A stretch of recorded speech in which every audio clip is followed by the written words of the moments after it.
welcome everybody. This is an exciting night. It's not often that we have a gubernatorial debate here in Indiana. It's not often we have 4 presidential candidates with us. We'll hear from them later. So thank you all for being here. It's an exciting night. I'm looking forward to this. Our moderator for this evening is a well-respected figure in Indianapolis political discussion. He's been talking the issues through Indiana media for more than 20 years. He holds a broadcasting and journalism degree, a law degree, and a master's in public affairs. He serves of counsel for Lewis & Wilkins and teaches for both Ivy Tech and the University of Indianapolis. And of course, many of you will know him as the editor and publisher of IndyPolitics.org, recognized by the Washington Post for 2 consecutive years as one of the best political blogs in the nation. Please join me in welcoming Abdul-Hakim Shabazz.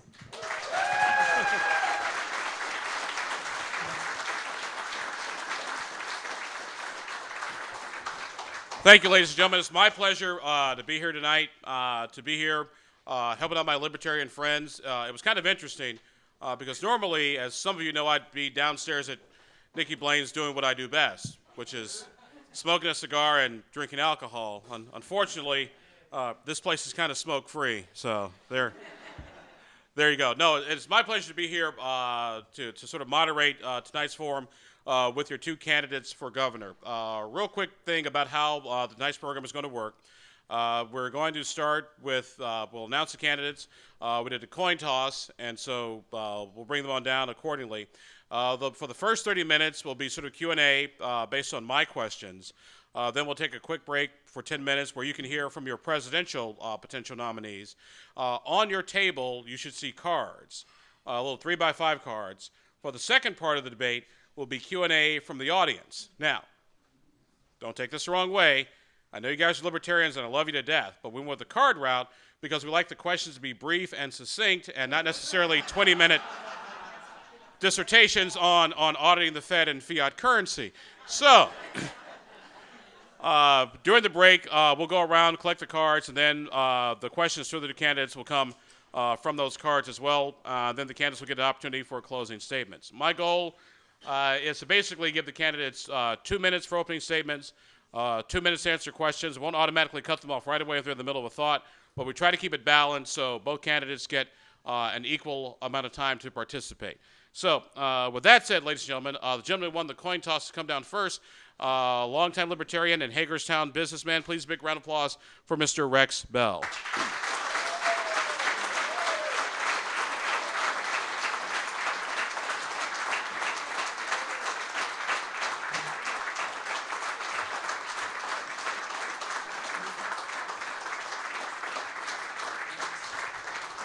And just keep clapping until he gets to the podium. There you go.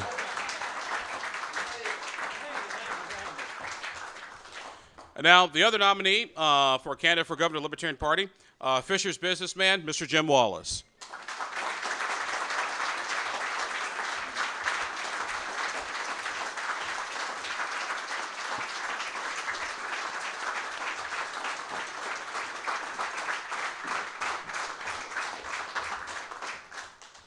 Gentlemen, thank you both very much for being with us tonight.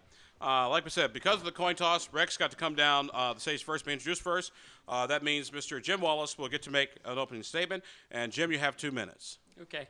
Thank you all for coming. Gosh, I haven't seen this many defenders of liberty in one place since the Continental Congress. Not that I was there, but and I've been told that Texas would actually dispute the attendance total here tonight. But tomorrow we're going to try to beat even Texas's attendance. So let's give yourselves a hand for coming out tonight. Thank you all for coming. It's a real honor to stand in front of you. It's an honor to stand here with Rex Bell. We've had a tremendous 4 months touring the state, talking with folks just like yourselves at meet and greets all around the state. And we have the opportunity this year to have just about as historic an impact as the Continental Congress did, because we can put a libertarian governor in office in Indiana this year. My journey to the Libertarian Party started a little over 4 decades ago. I was the grandson of a gentleman in Northwest Indiana, steel mill worker, who couldn't read or write. My father was the first one in our family to graduate from high school. So I knew that my route wasn't going to be that way if I wanted to grow our success as a family. So I applied to West Point and ended up attending West Point and later Harvard when I received my MBA. I went from there to be a Fortune 100 executive with Anthem and Conseco, founding my own company, which I grew to be $500 million before I sold that, and then working also in public office. My learning experience across that time, though, reinforced the importance of liberty, not only in my public record, but in my personal life as well. And tonight I want to answer your questions and tell you about my personal views of liberty and how I can do that, best represent you as your libertarian nominee for governor. Thank you. Thank you.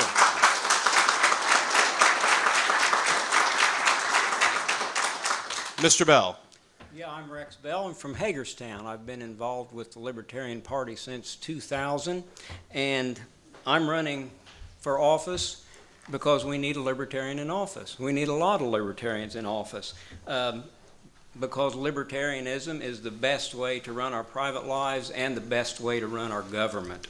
For 40 years, the Libertarian Party has been promoting a platform and principles based on non-initiation of force. It is the best way to run our lives. And I believe that this year, we're going to see a lot of people that are looking for another option. They're considering another option. And we can be that option. But I think we're going to find out that they're just considering it right now. They're going to have to look at us. They're going to have to see that we mean what we say. And I think it's very important that we put people at the top of the ticket who are libertarian, both in thought and in deed and in word. And I think that I'm the candidate that can best convey libertarian ideals to the people that are looking for another option. I hope you agree with me, and I hope you will support me in my bid for governor this year. Thank you.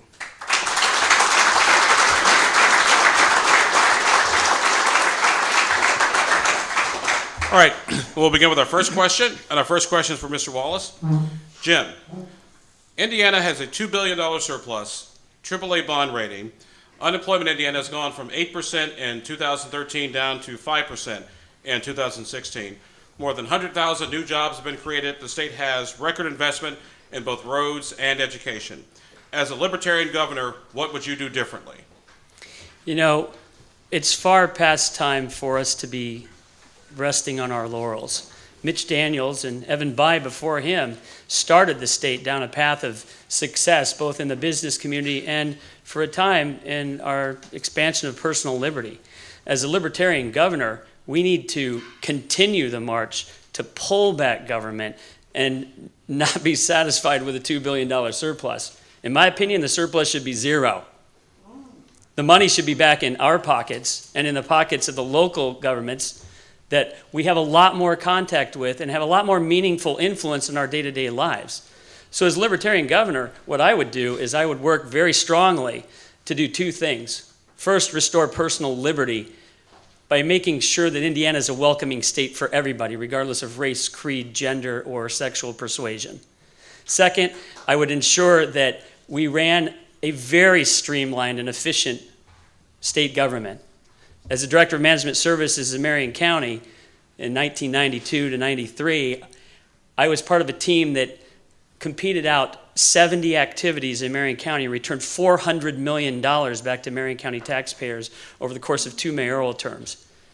That's a drop in the bucket compared to what we could do at the state level, and we need to do that. That would be the second thing. But the third thing, what's killing our economy nationally as well as restraining it in Indiana is federal government overreach.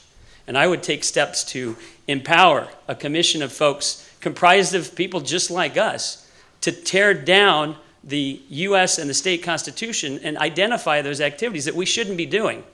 All it takes is the Attorney General to file one action of noncompliance, and it provokes a Supreme Court hearing on those very egregious federal government overreach items. And so those are the three things that I would do as a Libertarian governor, to not rest on our laurels as the current office holder has done, but to expand that and drive home libertarianism. Thank you.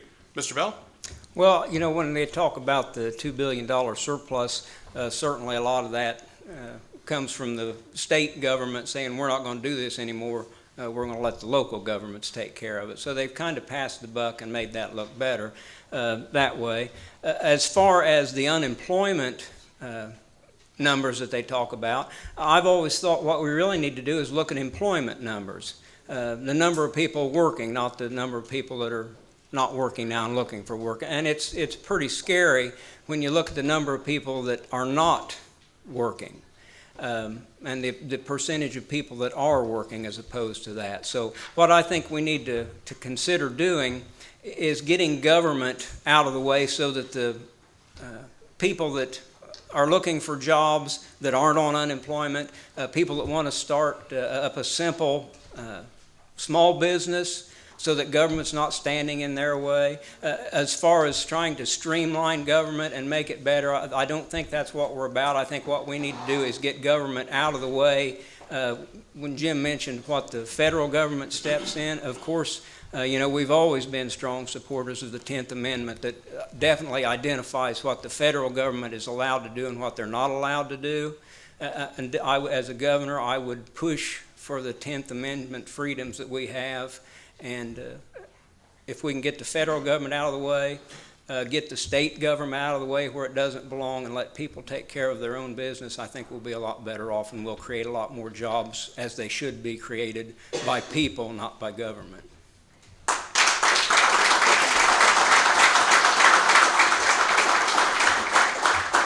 Mr. Bell, I want to follow up on something that you just said about the number to look at isn't necessarily the number of people who aren't working, but the number of people, excuse me, who are working. In the state of Indiana, workforce participation is about 65%, actually 64.9% to be direct. At the national average, that number is 63%. Only 6.1% of Hoosiers actually make minimum wage. What would you do to increase that workforce participation number? Well, they're again creating jobs, which is not the government's responsibility, but getting it out of the way so that any small business that wants to start up should be able to do that without going through the myriad of regulations, of licensing. I mentioned the other day, we work in Henry County and Wayne County, and when we decide to go to Randolph County, we have to go up and buy a permit to work in Randolph County. It's not something that the government does to help people, it's something it does to produce revenue, and that's just the type of thing, and you can go across the board any number of regulations and restrictions that the government places on small business and large business. That's the type of thing we need to wipe out and allow people to create jobs. Mr. Wallace? Yes, I go back to my statement earlier. I think what we need to do is we need to take a look at the state constitution and find out those things line by line that we need to do as a state government. We need to identify those things that are in the code or in the constitution that shouldn't be and work collectively to eliminate those, and then get us the heck out of things that aren't in either place. One good example that Rex and I have joked about on the campaign trail is, do you really need to get a license to cut hair? I mean, how much damage are they going to do? You do to cut my hair, yes, There are over 100 professional licenses that create the issues that Rex correctly identified. But beyond that, the role of the governor should be as the state's leading ambassador. You have a tremendous pulpit to talk about how great things are and can be and our competitive advantages here in Indiana. That's something no governor, including Mitch Daniels or Evan Bayh, has done. And Mike Pence has actually done it backwards. He's emphasized on things that make us less appealing to business. And so my chief task, I hope, would be that you would measure me not by how many days I'm in the office, but how many days I'm out of the office.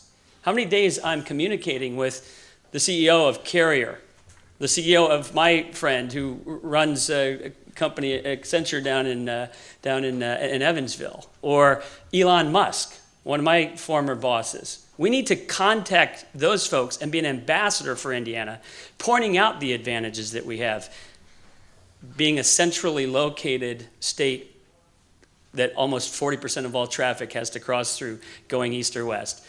We're not doing that, and we need to, ladies and gentlemen. So that's what I would do as ambassador to the business community. I would do that as your governor.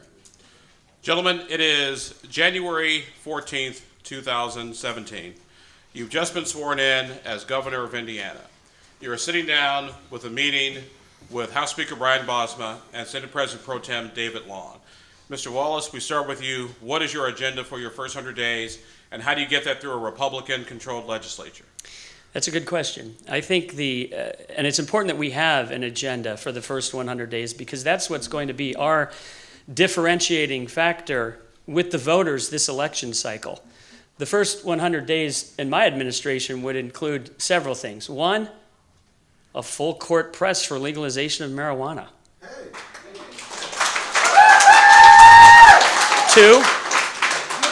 Two, repudiation of all of those protected classes that Mike Pence and his cronies and the State House have created over time that make Indiana a less inviting place as opposed to a more inviting place.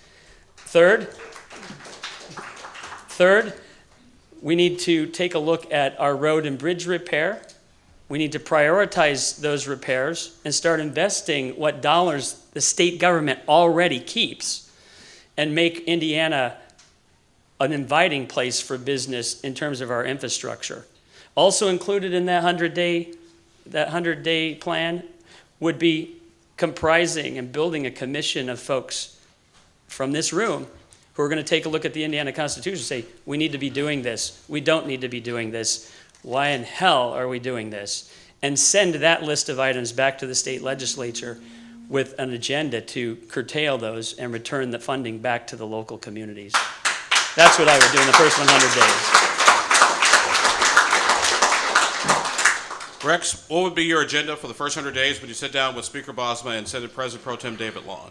Well, even before I sat down with them, we've talked for years. I've heard a lot of people in this room mention the low-hanging fruit. What could I do as a governor? First thing. We're going to be knocking down the legislature's door and saying this is what we need to do. First thing out of the bat that I could do as a governor is pardon everybody in prison that's in for simple possession charges. That's something I don't need to go to them for. Now, I'm not saying that somebody's not going to throw a fit about it, but I've always said that possession laws are tailor-made for a police state, and we don't want to live in a police state. So that's the first thing I could do that would not require the legislature. And then, of course, we would start working on legalization. Definitely we would go for what I'd like to see as far as the road use taxes, is making sure they're all applied to the roads. I think we definitely need to address the money that we're sending to the federal government in road use taxes. That we're only getting a portion back and that they only spend a portion on the roads. We need to demand that the federal government spends our tax money the way it's being taken. And when they take it for the roads, use it for the roads. So that's something I would definitely work on. I've always been a big opponent of property taxes. We fought it for a lot of years. Finally took it. It was questionably constitutional, and they ended up putting it in the Constitution. So that it's a bigger fight now, but I still think one of the best ways to attract business is to do away with the property taxes, and I think we'd be building a wall to keep businesses out, and we'd have to get Trump in for that.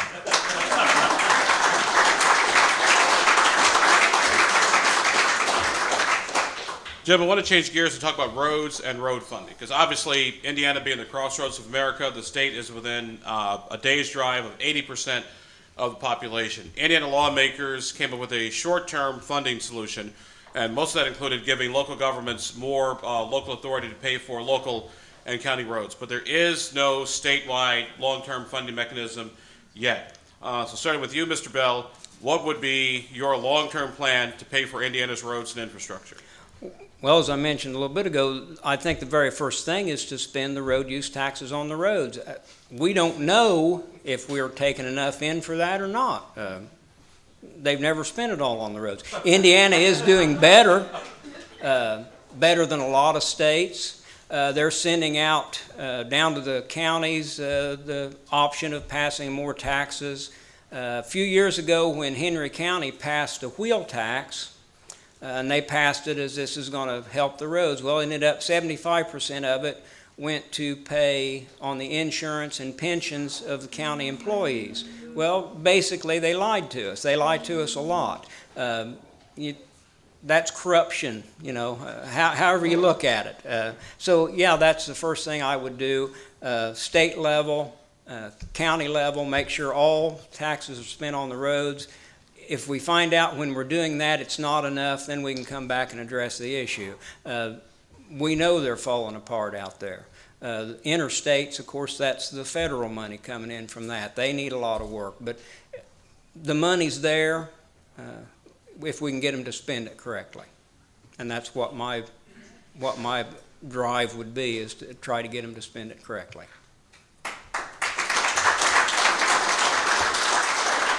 Mr. Wallace. Yeah, I think, Rex, this is one of those issues where you and I don't differ by a whole lot. I think the first thing we need to do is move towards a single funding, single use mechanism like I established when I was Director of Management Services in Indianapolis, in which I also voted for and caused to happen in Fishers and Hamilton County when I was on those councils. Something about like 26%, I think, of road use taxes actually go towards road use right now. That means 73% are going to things like the State Police Pension Fund. Very important, but it's not a road use item. Most of it goes back into the general fund. Well, what do you think the legislators down at the State House do when it hits the general fund? Cronyism and patronage. So I would elaborate beyond where Rex went by saying we need to focus as much on the use of the funds as we do on the source of the funds. And that's where I would advocate for a direct infrastructure audit, which the DOT does not do, to identify the necessary thoroughfares for statewide traffic and make sure that we have adequate funding in the road use funds to take care of those first. Then I would move most of the money back, as the legislature is currently doing, to local control for more input on what they want. If we do that, things like the Klein Avenue Bridge problem in Lake County wouldn't happen. It fell apart twice while the state government sat on its hands. So I would move very quickly to audit what we needed to do and then implement that accordingly. And hopefully we wouldn't need any additional state funding after we use the funds appropriately and well. Thank you. Just remind, ladies and gentlemen, you have cards at your table. So if you feel the need to have a question for one of the candidates in the second half of our debate forum, please feel free to fill out those cards. Gentlemen, one of the big things libertarians have talked about lately is how do you grow your party? In the last election, 4 to 5%, I think was about the most that candidate Rupert Bonham received in the general election. Looking out in the audience, with all due respect, there's not a lot of diversity per se. How do you grow your party to attract more Republicans, more Democrats, more independents, more women, more minorities? Because at the end of the day, politics is about addition, and it's about getting one more vote than the other guy. So, Jim, we'll start with you. How do you grow your party? Sure, thank you. Through hard work. There's no magic bullet. You can't sit back in your office and post a Facebook ad or a Google banner ad, or, as the major parties like to do, just broadcast all over the state. You need to get out into the community. You need to go to every county, all 92, like I already have one time since January 4th. You need to get out and meet with all of the affiliated county representatives. You need to meet with the unaffiliated county folks. And you use technology to augment that effort. What is the effort? Once you've set up the channel for inviting them, it's using technology to identify what issues are most important. We've conducted 3 polls already since the beginning of this race, and we know what the top 3 issues are by voter type. We know what the hard Democrats are most enthusiastic about. We know what the hard Republicans are.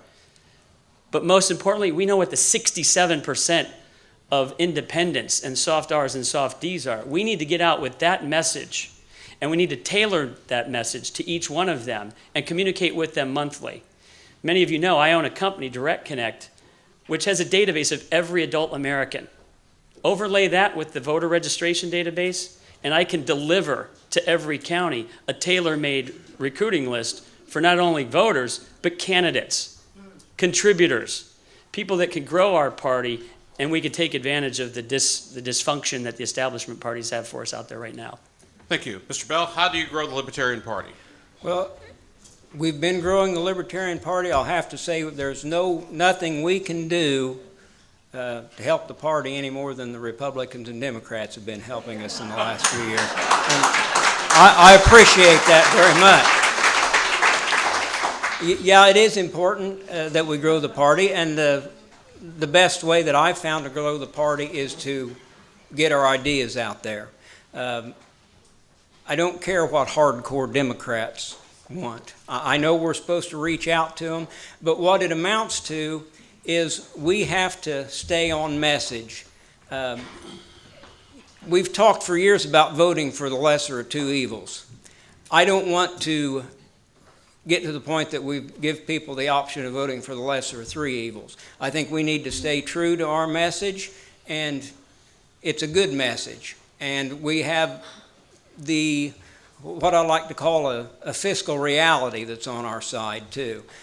You know, the government has grown and gotten so expensive, we're in so much debt that people are going to realize we are the answer. What we have to do is put that message out. Do it by shaking hands, do it by writing, do it by the electronic media. There's quite an opportunity now that we didn't have when I first got started in the party. We just relied on a letter to the editor once in a while. We have a vast resource now to get the message out to people. I just think we need to stay true to it. People need to come to the Libertarian Party.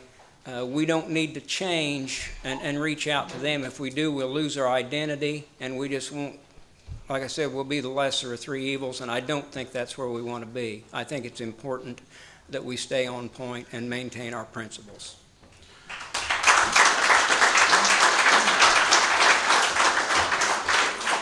We're a few minutes away from our first break, and give you guys the opportunity to hear from some of your presidential candidates.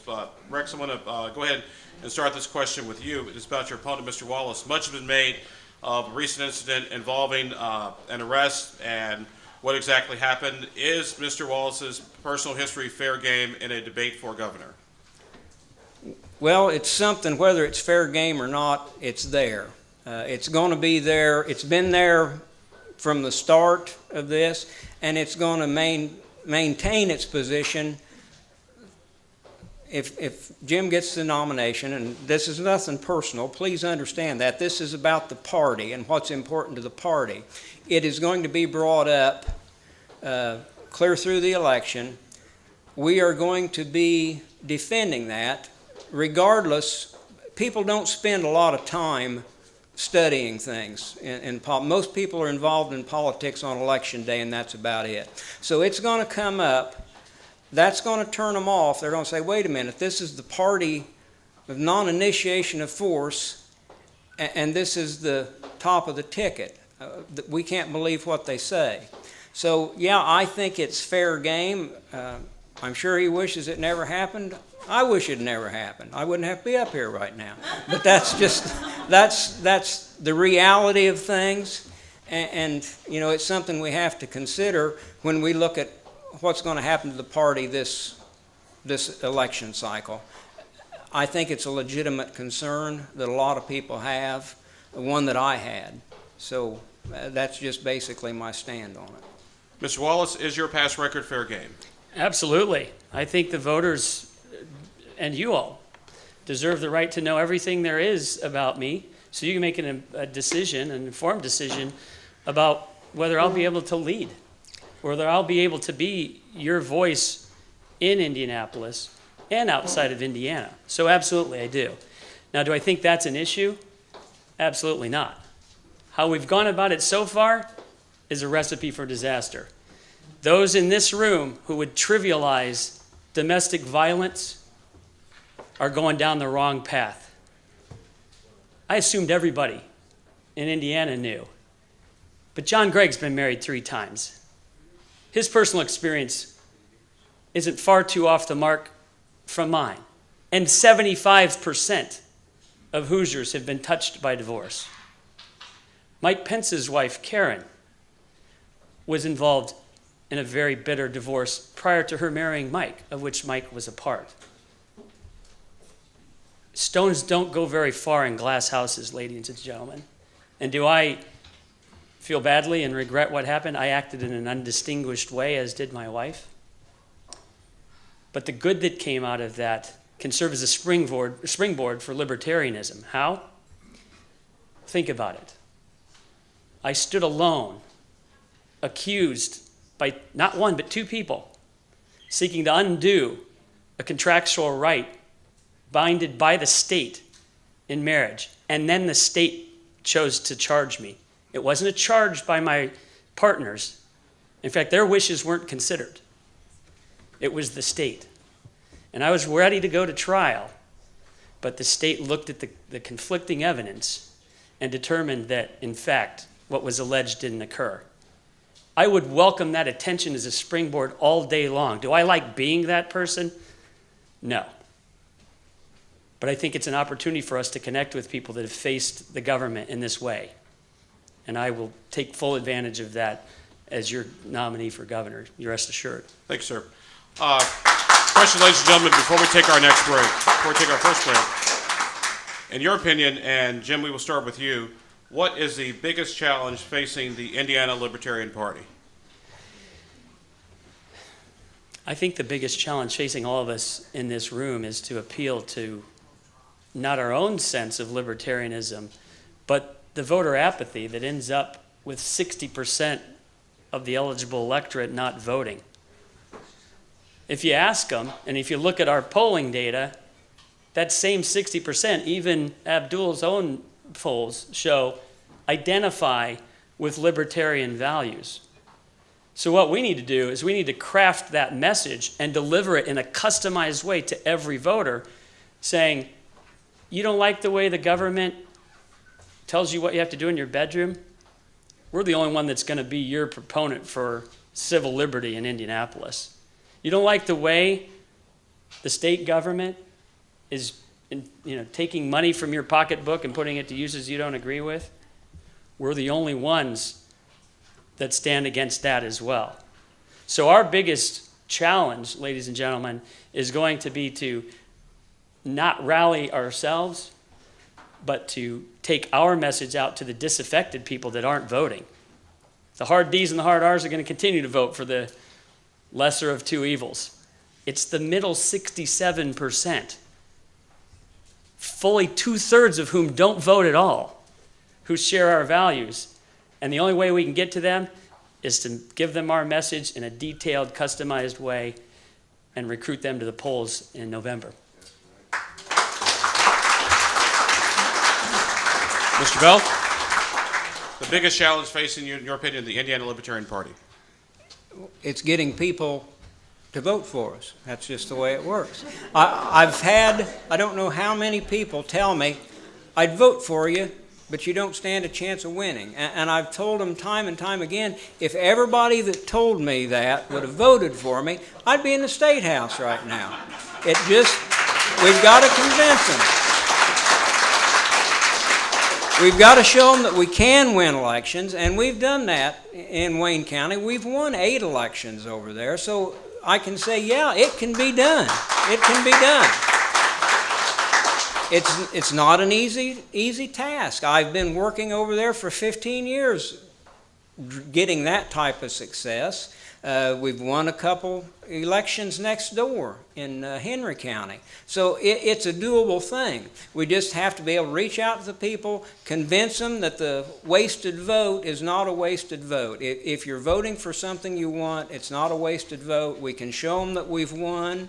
I've said many times, building the Libertarian Party is a process. It's not an event.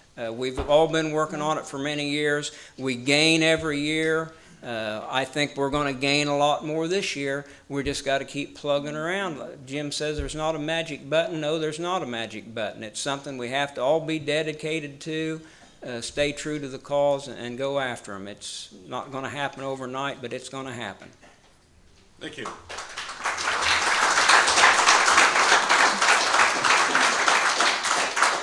All right, at this point, ladies and gentlemen, we are halfway through our debate, so our candidates will step off the stage for just a second, and you have the opportunity to hear from your candidates for the presidency, and I believe it's Mr. Gary Johnson and Mr. Austin Peterson are both here. Gary Johnson, called the most fiscally conservative governor in the country, was the governor of New Mexico from '94 to 2003. During this time, he was dubbed Governor Veto, having vetoed more than 750 bills during his time in office. He cut taxes 14 times, leaving the state with a balanced budget. As a successful businessman, Mr. Johnson started a door-to-door handyman business to pay his way through college, and over 20 years turned that business into one of the largest construction companies in New Mexico with more than 1,000 employees. An avid skier, adventurer, and cyclist, Mr. Johnson has scaled the highest peak on each of the 7 continents. His 2012 presidential campaign set records for the number of votes for a Libertarian candidate. And it was this campaign that moved me from a voting Libertarian to a Libertarian Party member, and I know that's true for many of us. Please join me in welcoming Governor Gary Johnson for president.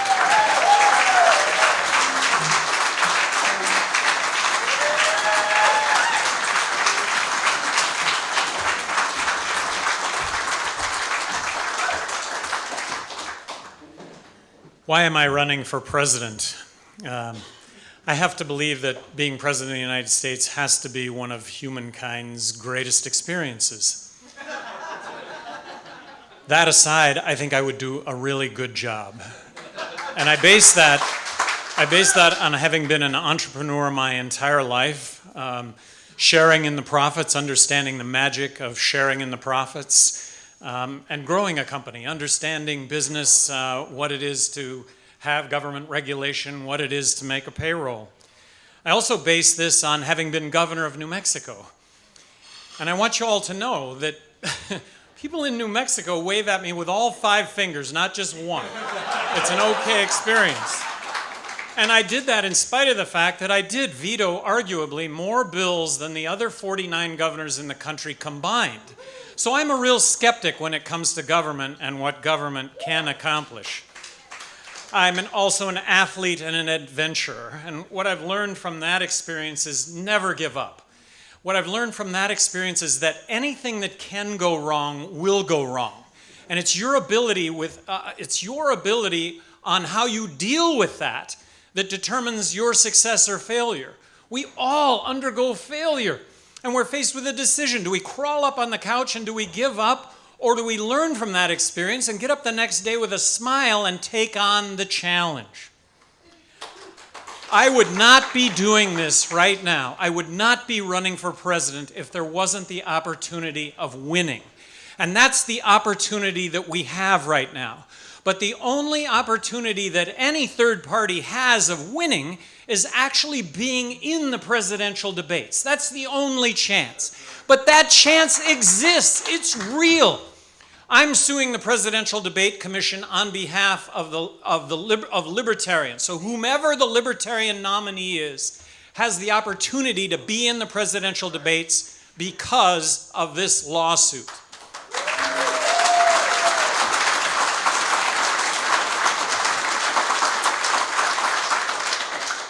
I'm sorry, I have gone over my time. Thank you very much.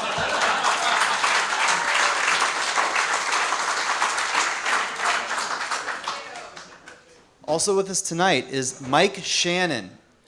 He's here from Illinois, and he would like to talk to you about what is wrong with our 2-party system and how he can make a difference.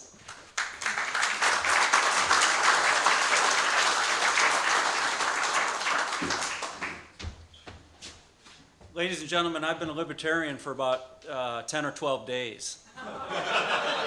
But for 20 years, we've shared the same interest, which is to strike at the heart of the two-party system. I'd like to tell you some reactions I got from some close friends when I told them I was going to come and speak to you tonight. Are you going to wear your space pants? Nanu, nanu. Bring pot brownies. Tell them you come in peace from Earth. Ladies and gentlemen, we must face the fact that we have an image problem. We have to transform the perception of the Libertarian Party. If we nominate Gary Johnson, I think he's a fine man. He deserves a lot of credit for the legalization movement over the past 2 decades. We're going to get the same 1% that Gary Johnson got 4 years ago. The same 1% that he will get 4 years from now. I have a strategic path forward to transform the image and perception of the Libertarian Party. And it's very simple. Rather than speaking about freedom and liberty, we speak about freedom and liberty for our kids. That takes us from being selfish to selfless, from being radical to being relevant. The only thing we need to say in 2016, close your eyes and say it with me. The two-party system is broken, and we want your help to fix it. And they will come. They will come to us. Don't say anything else. Don't get in policy debates. The thing is, let me tell you about libertarians. This is what I truly believe. You're smarter than other people. We need to learn to pretend like we're not. Thank you for your time.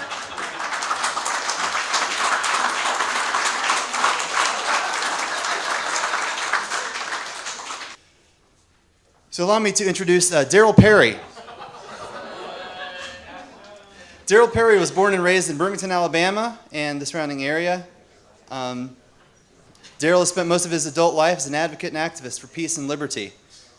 So please welcome Darryl Perry as he tells you about his mission for President of the United States.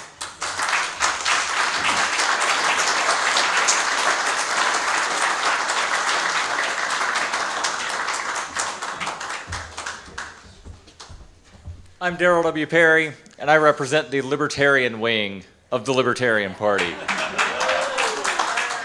I first joined the Libertarian Party in 1999, and at that time the party proudly proclaimed itself as the party of principle.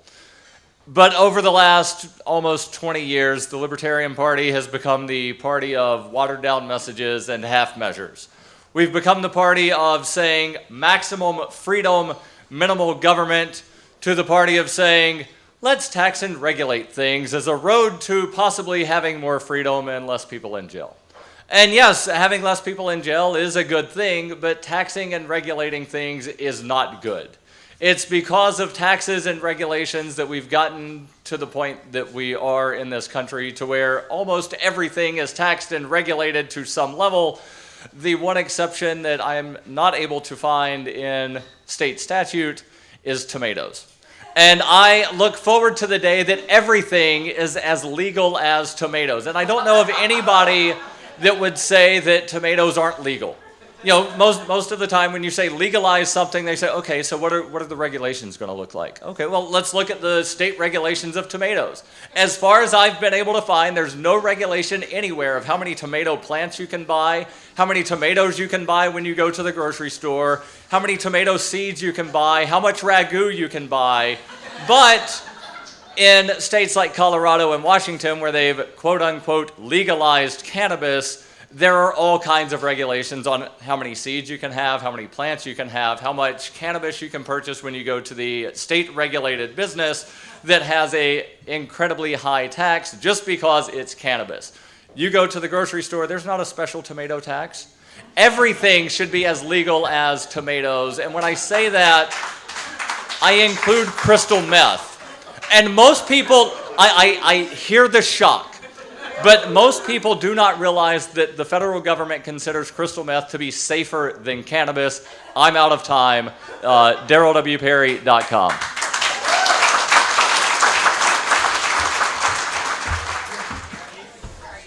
And by the way, ladies and gentlemen, may I have a quick moment of your attention, please, to engage in just a little bit of shameless self-promotion and complete self-indulgence.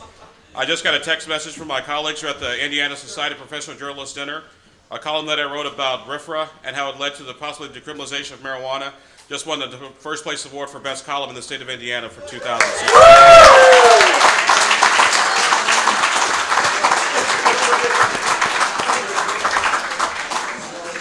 Who would have thought?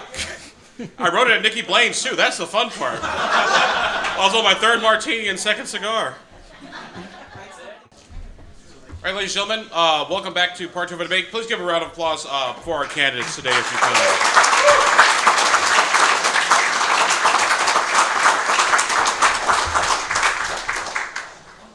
This is now the Q&A portion of the program. And what I did was I sifted through a ton of the cards that you folks had filled out in order to ask the candidates some of your questions. And the first one, gentlemen, and since we started with Jim in the last go around, we'll start with Rex on this one if we could. What is your plan to win the general election if you are the Libertarian nominee? Well, my dad always said, dance with the one that brung you. So, you know, I basically, where we have won in Wayne County, where we've won in the outlying areas of there, we've done that by reaching out with ideas. I run a newspaper column, a monthly newspaper column that goes in about 30 newspapers now. We're expanding that out to, I think, 170 newspapers we've run that to, so that we're getting that outreach. We have a plan for the social media to reach the younger people. I've said, you know, I'm going to stick with the newspapers to get people my age, and there's still a few of us around that vote. We're going to go with the electronic media to reach out to the younger people. We've worked on setting up some, I call them videos. I don't know whether they're called podcasts. Whenever I call them videos, my kids look at me and say, what? You know, I don't, things change. But we've come up with a plan to outreach to a lot of people that way. Of course, we'll be making appearances, but we realize when Susan, my wife, who's an elected Libertarian judge in Hagerstown, ran for that office, we knocked on every door in Hagerstown, upset a seated Republican, and that's a great plan for a small area. When you look at 4.5 million voters in Indiana, you know, we can't walk door to door. If we tried to meet them, I figured we'd have to meet about 15 of them a minute, 24 hours a day from now until the election. To get in contact with all of them. So it's not a feasible plan. It's good to get out and meet people so that you get the media coverage that way, but we can't rely on knocking on doors to do it. Well, hi, Frank. Thank you, sir. Mr. Wallace, your plan to win the general election. Thank you. I think this is a point on which Rex and I strongly disagree. I ran across something on the internet, on Facebook last week that some of you might have seen. I reposted. The most dangerous phrase in the English language is, we've always done it that way. Well, what's that gotten us? 3%? 4%? And this during a time where 67% of the electorate is not a hard R or a hard D. 2/3 of those, 45% of the populace, don't vote at all. And so what you do is you do knock on every one of those doors. And I have a 5-point campaign plan that some of you took copies of out in the meet and greet beforehand. We're going to hit every one of the 92 counties at least once and probably twice. In 2012, when I made my errant run as a Mike Pence opponent on the Republican side, I rose from 4% to 62% positive name ID on a $60,000 statewide spend. How do we do that?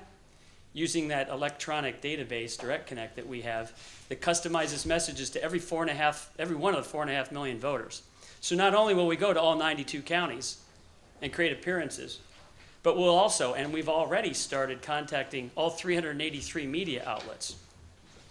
We've already talked to every one of those in the 4 months leading up to this date. But most importantly, We're going to work with the county organizations to recruit contributors, volunteers, and candidates who will help us get that message out physically to every one of the voters in Indiana between now and November. I have the energy to do that. I have the independence, and I've done it. So how are we going to do it? That's what we're going to do. That's my passion, ladies and gentlemen. Whether I'm the nominee tomorrow or not, I want to kick Republican and Democratic ass. And we'll get it done. We'll get it done going door to door. Thank you. And this is an interesting follow-up question that was also asked by a couple of folks in our audience.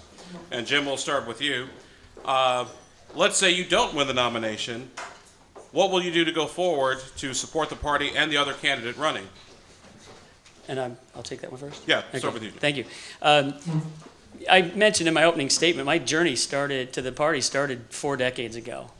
I served as an independent, appointed public office holder, implementing libertarian views and ideals. I also voted that way, although I was nominally a Republican on the Fishers and Hamilton County councils. So we're going to continue to push those messages out to statewide, to all of those disaffected voters, as I've said before. And we're going to use technology. We're going to use our county organizations to do that. And I'll look for all of you to help in that role. But we just can't sit on our laurels anymore, folks. We can't sit back and wait for, as Rex has said, wait for those folks to come to us. Whether or not I am your nominee after the vote tomorrow, I'm committed to helping put libertarians in office in 2016.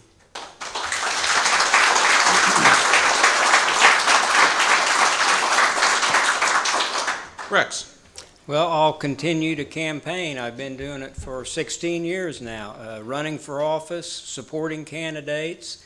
That's what I do, much to my wife's chagrin.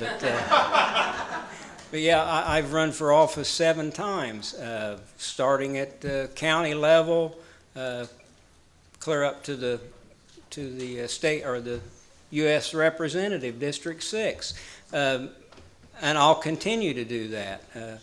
We have fairs at Hagerstown. We set in eastern Indiana, not just Hagerstown, Moreland, Newcastle, set up booths, and it's what we do. We have quite an active organization over there. As I said, we've won 8 elections in Wayne County. I don't consider that resting on our laurels. I'm saying, look, this is what's possible. This is what we can do. And I want to show people that we can do that. Yeah, if I'm not the nominee, I'll still be out there plugging away like I've been plugging away for the better portion of 2 decades now. Thank you.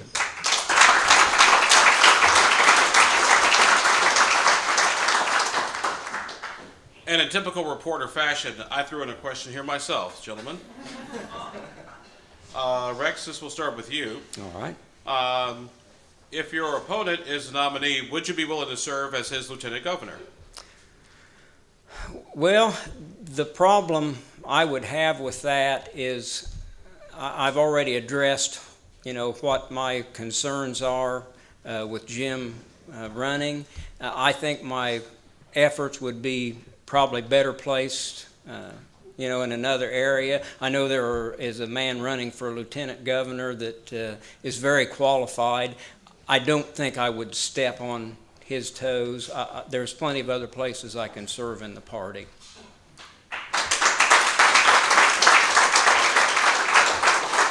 Same question to you, Jim. If Rex is the nominee, would you be willing to serve as his lieutenant governor? As much as I've come to admire Rex and learned at his side over the past 4 months as we've crisscrossed the state, as you can tell in the difference in our approaches tonight, I'm a technician. I'm an entrepreneur. I'm a guy that goes out and gets it done. That's not the role of the lieutenant governor in Indiana. We should change that, but that's not who I am.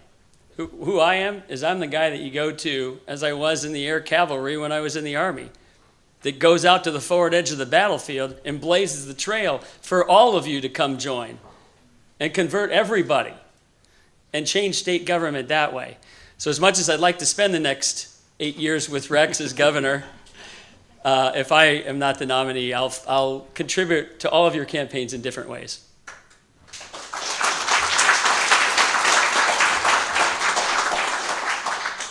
We got a couple more minutes left before we get ready to wind down our conversation here. Another question from audience over a number of these with respect to education. And Jim, we will start with you. What is your plan to address Indiana's education system? Well, I learned something very shortly after spending an immense amount of time on the road. And Andy Horning, where are you? I have you to thank for this. Indiana is one of the few states in the nation that has public education as a constitutional requirement. But the common misperception that every single person at the State House has forgotten is that our Constitution only requires that we provide for common schooling. Doesn't mean we have to do it, but somehow that has been translated and changed over the state's 2 decades of history to providing public education. So what I would do, I'm a strong proponent of public education. Remember, I'm the guy whose grandfather was illiterate. I am who I am today because of teachers like Jill Tucker and folks like Andy Horning and educators not in the classroom, but life.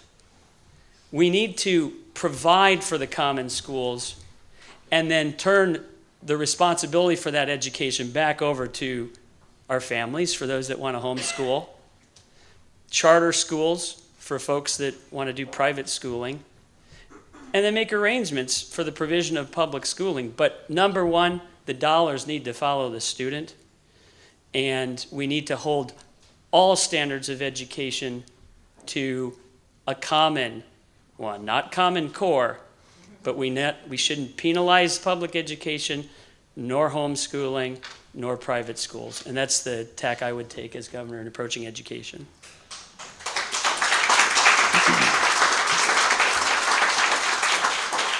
Mr. Bell, your plan to address education in Indiana. Well, I think, as libertarians, what we need to be looking at is separation of state and everything. Definitely separation of state and education.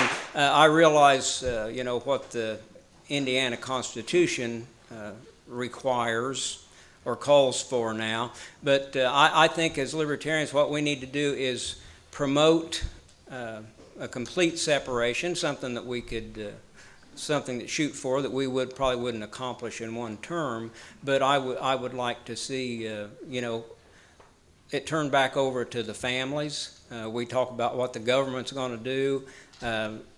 I would just as soon they get out of our way. I think it's a worthy cause, something that we need to work for. So that would basically be my plan. Anything that we could do to get government less involved in education, that's what I'd like to see happen, and that's what I would advocate for if I were governor.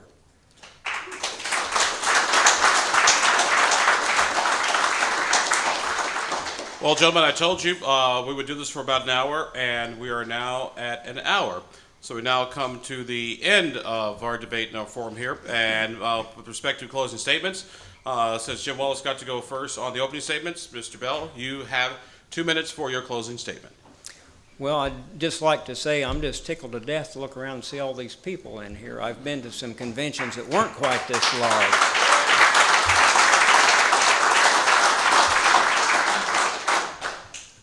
I think we are in a position this year where we have a chance to reach out to a lot of people that are looking for something to grab onto.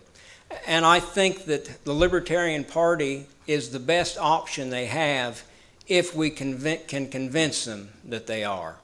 And I believe that I'm the best candidate to do that. I think I've been true to the Libertarian message since I joined the party, since I first heard Harry Brown speak of it, and I said, wow, when people hear this, it's going to turn around. I know this next year, everything's going to be all right as soon as they hear it. Well, I found out a lot of people don't turn around that quick.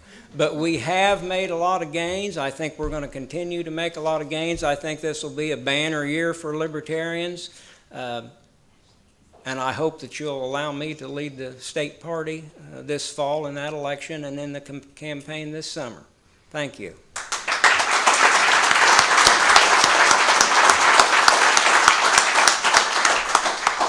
Mr. Wallace. In 2016, we have a unique opportunity. You know, I travel all over the United States for my business. I've traveled all over Indiana virtually every year since 2010 when I first made the run for governor. And what I've seen is that the establishment parties have created such dysfunction and such animosity that they've actually turned the debate not from solution but personal attack on other candidates. Personal attack on how other people think. We have the chance in Indiana with the Libertarian Party in 2016 to change all that. But it's going to take energy. It's going to take resources. It's going to take a commitment to move beyond the expectation of a standard 3 to 4% showing to 34%. That's the magic number. In a three-way race, that's what we need. All the polling data, all the anecdotal feedback you all are getting from folks in your communities is telling us that twice that are ready to vote for someone not of the two establishment parties. You've heard about my successes. I've had some failures. But I stand before you with my heart and soul, ladies and gentlemen, prepared to give you everything I have between now and November to take the libertarian message to every community in Indiana. And I give you my word that we'll advance well beyond that 3 to 4% and approach the 34% in 2016 if you'll nominate me as your gubernatorial candidate tomorrow. I appreciate the opportunity to appear before you tonight. Thank you all for all of the things that you're doing for libertarianism, and thank you for allowing me to be here.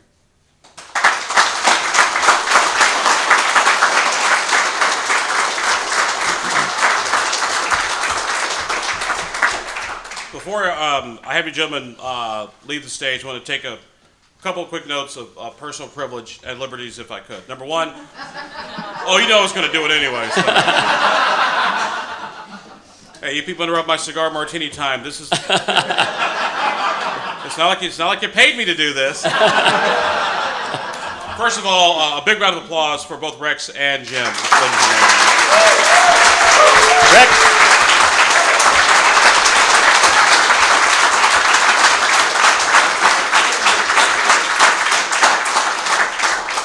And number two, as sort of a somewhat interested third party, I observed my libertarian friends over the past 12 years that I've been here in Indiana.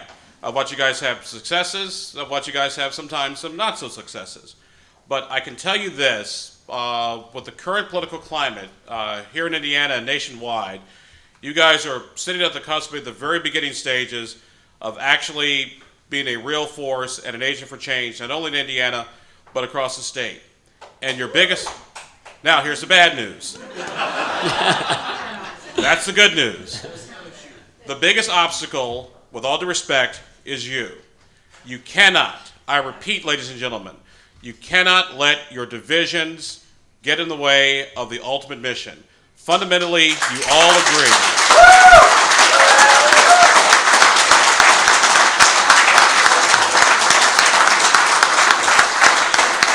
Fundamentally, ladies and gentlemen, you all agree on the fundamental libertarian principles of more freedom, less government, more individual responsibility, and more individuals having the right to decide his or her own destiny. You cannot, and I repeat, you cannot let that mission get in the way by personal, divisive tactics. And I've seen it on both sides of the debate that's been happening with you guys over the past 4 months. It does not matter who started it. But I'm going to tell you right now, if you guys don't end this crap tomorrow, you're going to be screwed 8 ways until friggin' Sunday for the next 30, 40 years.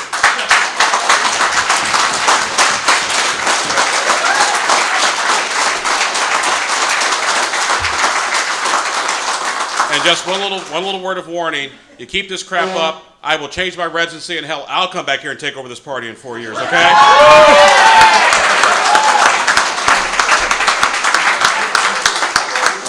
Right after my wife gives me permission to do it. With that, thank you all. With that, ladies and gentlemen, another round of applause for our candidates. Thank you all very much for coming out tonight. Thank you, sir.